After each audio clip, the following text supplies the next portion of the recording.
Exam एक Spanish psychological thriller film और उसकी IMDb रेटिंग 6.8 आउट ऑफ 10। इस मूवी का बजट 6 लाख US$ था और इस मूवी ने $3,94,717 बॉक्स ऑफिस कलेक्शन किया। कहानी की शुरुआत में एक अल्टरनेट ब्रिटेन दिखाया जाता है। उधर 8 मैंडेटरी कैंडिडेट एक एम्प्लॉयमेंट असेसमेंट एग्जाम के लिए तैयार होते हैं। उन 8 कैंडिडेट्स का ग्रुप एक रूम में प्रवेश करता है और वे कैंडिडेट्स अलग अलग डेस्क पर बैठते हैं। हर एक डेस्क पर कैंडिडेट ये शब्द और 1 से 8 तक की संख्या के साथ एक पेपर होता है। फिर उस रूम में इन्विजिलेटर प्रवेश करता है और वो बताता है कि एग्जाम 80 मिनट की है और इसमें केवल एक ही क्वेश्चन है, लेकिन सब कैंडिडेट्स को 3 नियम का पालन करना होगा। कैंडिडेट्स को इन्विजिलेटर या दरवाजे पर खड़े गार्ड से बात नहीं करनी है। कैंडिडेट्स उनको दिया हुआ कागज स्पॉइल यानी कि खराब नहीं कर सकते और कोई कैंडिडेट्स इस रूम से बाहर नहीं जा सकता। अगर इन तीनों में से एक भी रूल किसी ने तोड़ा तो वो कैंडिडेट एग्जाम से डिस्क्वालीफाई हो जाएगा। उसके बाद इन्विजिलेटर उनसे पूछता है कि यदि उनके कोई क्वेश्चंस है। ये पूछने के बाद इन्विजिलेटर वहां से चला जाता है। जैसे ही एग्जाम स्टार्ट होती है, ये पता चलता है कि पेपर पूरा ब्लैंक है। फिर एक चाइनीज कैंडिडेट अपने पेपर पर कुछ लिखती है, तो उसको अपना पेपर खराब करने के लिए इस एग्जाम से डिस्क्वालीफाई किया जाता है और वो गार्ड उसको रूम से बाहर निकालता है। फिर थोड़ी देर बाद बचे हुए कैंडिडेट्स को ये एहसास होता है कि एक दूसरे से बात करना और मदद करना जायज है। तो एक कैंडिडेट सबके निकनेम तैयार करता है ताकि बात करने में आसानी हो, जैसे कि खुद का व्हाइट और इसका black, brown, blonde, dark, brunette और आखिर में जो कैंडिडेट ग्रुप में बात या फिर रिस्पॉन्स नहीं दे रहा है उसका डेफ नाम रखता है। फिर समय बीत रहा होता है तो वे सब अपने पेपर्स पर छिपे हुए क्वेश्चन को रिवील करने की कोशिश करते हैं। उसमें वे रूम के सभी लाइट्स फोड़ देते हैं, जिससे रूम में इमरजेंसी ब्लू लाइट ऑन हो जाती है। तो वे सब उस लाइट पर अपने पेपर्स रखकर देखते हैं, पर उसका कोई फायदा नहीं होता। उसके बाद वे वो ब्लू लाइट भी फोड़ देते हैं। इससे रूम में इंफ्रारेड लाइट्स ऑन हो जाती है। तो वे सब फिर से अपने पेपर्स उस पर रखकर देखते हैं, पर इसका भी कोई फायदा नहीं होता। फिर वे सब इस एग्जाम के उद्देश्य और इस कंपनी के बारे में बारीकी से सोचना स्टार्ट करते हैं कि असल में इस एग्जाम का आखिर मकसद क्या है। दरअसल इस कंपनी के मेंबर्स और ओनर्स की पहचान किसी को भी पता नहीं होती। फिर डार्क दावा करती है कि कंपनी के CEO बेहद ही सीक्रेटिव है और IPO के बाद से उन्हें नहीं देखा गया है।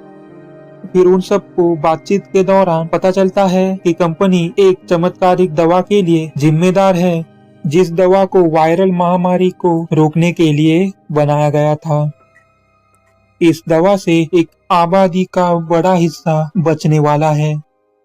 थोड़ी देर बाद सब आग बुझाने वाले पानी से पेपर की छुपी हुई इंफॉर्मेशन को रिवील करने का डिसाइड करते हैं। वो पानी छत के लगे हुए पाइप से आने वाला होता है, तो इसके लिए उनको फायर इमरजेंसी क्रिएट करनी पड़ती है। तो ब्रूनेट उस गार्ड के पास से लाइटर ले लेती है और ब्लैक उस पाइप के नीचे पेपर लेकर खड़ा हो जाता है। ब्रूनेट डेस्क पर चढ़कर एक कागज जलाने के लिए मांगती है, तो व्हाइट उसे पेपर दे देता है और ब्रूनेट उस कागज को जलाकर फायर इमरजेंसी क्रिएट करती है। फिर उस पाइप से पानी गिरना स्टार्ट हो जाता है और ब्लैक उस पानी से पेपर को भिगा देता है, पर इससे भी पेपर पर कुछ भी रिवील नहीं हो पाता। फिर उसके बाद ब्रूनेट को एहसास होता है कि व्हाइट ने जो कागज दिया जो कि उसने जला डाला वो असल में उसका खुद का ही पेपर था। उसके बाद गार्ड ब्रूनेट को पेपर स्पॉइल करने के लिए एग्जाम रूम से बाहर निकालता है। दरअसल व्हाइट ने ये जानबूझकर किया था ताकि ब्रूनेट इस एग्जाम से डिस्क्वालीफाई हो जाए। फिर उसके बाद व्हाइट डेव को, जो कि चुप बैठा है, उसको उसका पेपर फाड़ने के लिए उकसाता है। तो डेव अपना पेपर फाड़ डालता है और डेव डिस्क्वालीफाई हो जाता है। फिर गार्ड उसे भी एग्जाम रूम से बाहर निकाल देता है। ऐसा करने के बाद व्हाइट दूसरों को भी ताना मारना शुरू करता है, ये कहते हुए कि उसने इस सवाल का पता लगा लिया है, लेकिन वो उन्हें नहीं बताएगा। इसके जवाब में ब्लैक व्हाइट के चेहरे पर घूंसा मार देता है, जिससे व्हाइट बेहोश हो जाता है और उसे एक चेयर से बांध दिया जाता है। फिर वे सब व्हाइट को रूम से बाहर निकालने का डिसाइड करते हैं ताकि वो डिस्क्वालीफाई हो जाए, क्योंकि व्हाइट ने ब्रूनेट और डेव के साथ बहुत गलत किया था।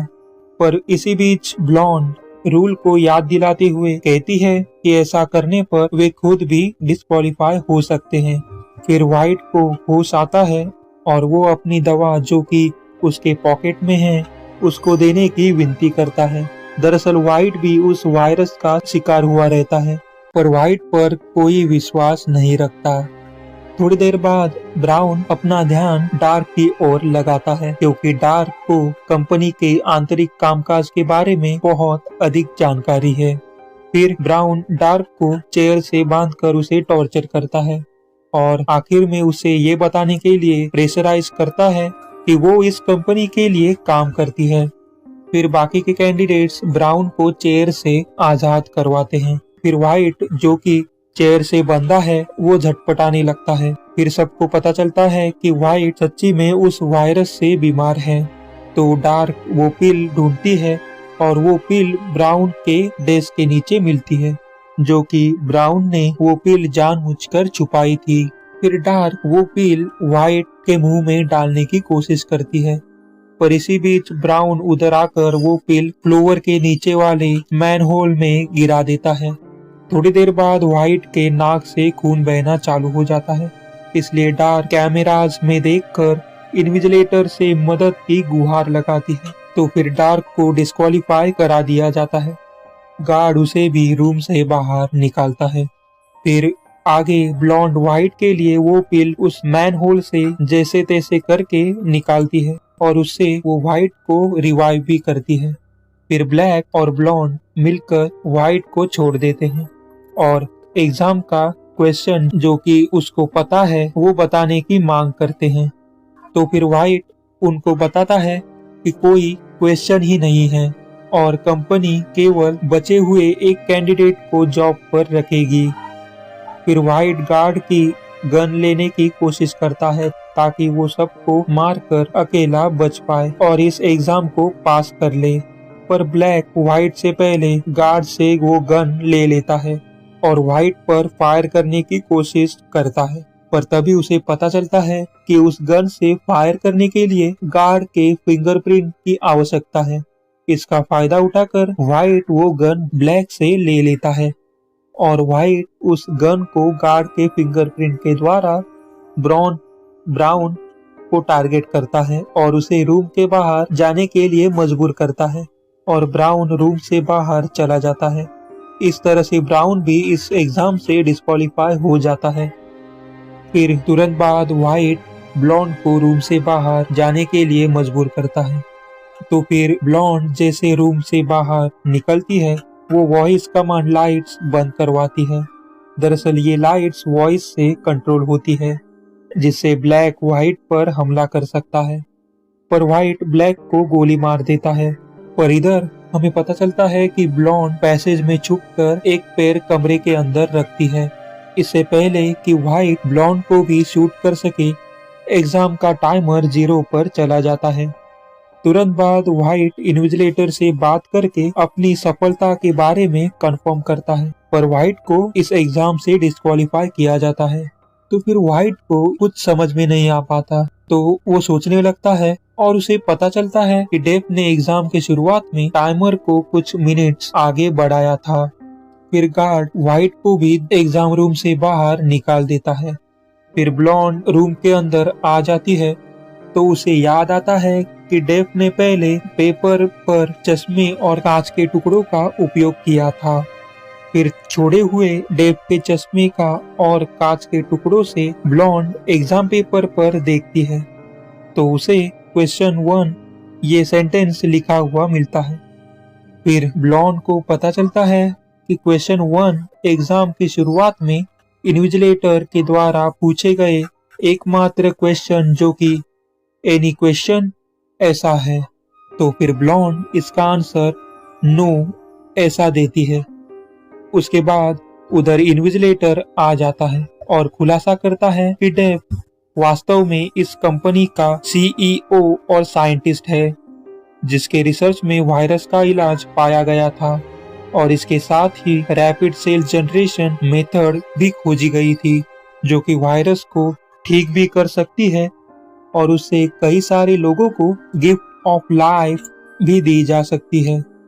फिर ब्लैक रिवाइव होकर होश में आता है। दरअसल वो बुलेट उसी मेथड की एक पील होती है।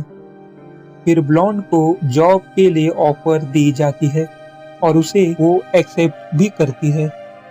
दरअसल इनको अपनी कंपनी में एक स्मार्ट डिसीजन मेकिंग स्किल वाले कैंडिडेट की जरूरत थी।